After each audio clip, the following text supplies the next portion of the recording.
Well, the genesis of this program was really Larry Stelter's idea, because he said, you know, what fundraisers really need is they need to learn how to sell, basically, and they need the same kind of consultative selling skills that salespeople do.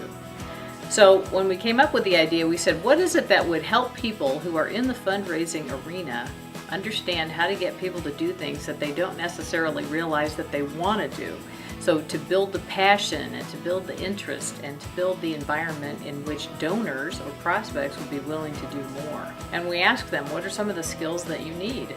And they told us the kinds of things that get in their way. We need to know how to open up meetings with ease and poise so that people want to talk to us. We need to know how to make people feel comfortable, you know, how to get more gifts from people, how to make people come to that without feeling like they're being pressured. So what we did is we took what really works in the realm of selling, and we used good consultative selling skills, and we used the information that we got from our focus groups and our pilot, and we reframed the idea of sales training and put it into a context that fundraisers can use. And of course, over the years, we have improved the program, we've changed the program. We'll talk just a little bit more about DISC in a minute, but I did put your DISC reports there in front of you. I noticed some of you are reading through it. This is more in-depth reading, and we may spend just a little bit more time talking about that, because the big news about DISC, and the reason why we do it in this program, is because we want you to be able to size up your donors or your prospects, or, you know, in some cases, you know, the people that you work with who are going to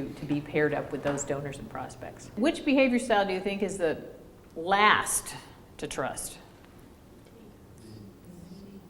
C. And you know why? Because C's have a visual show me before I believe it. They're very data driven, right? Are there any other ones that you found on that list of 10 that you think are important? Yeah. From a donor perspective, I think number one, the donors they'll trust you if you've taken the time to figure out who they are and care who they are.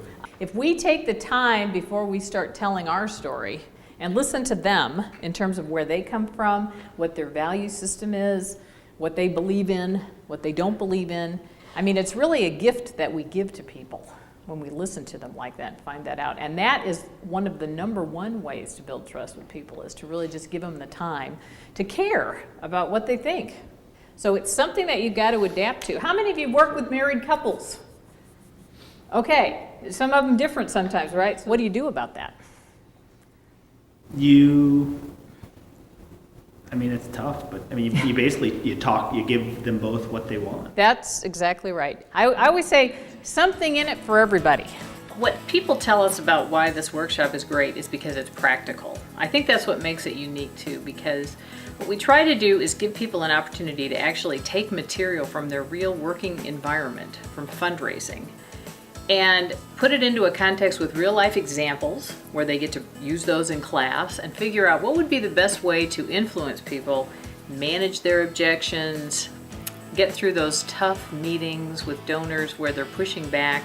Because really, relationship building is all about communication and conversation skills. So that's the reason why we think it's unique, because it offers people practical skills that they can use when they get back on the job. Building. The definition of relationship building is matching what's inside the donor in terms of what they want to accomplish and the opportunities that we have. So if we don't have an opportunity that's going to match what they're interested in, they're probably not going to give us a very major gift. But if we can find that one thing that they're really interested in doing, we're probably going to be able to get what I like to call a stop and think gift.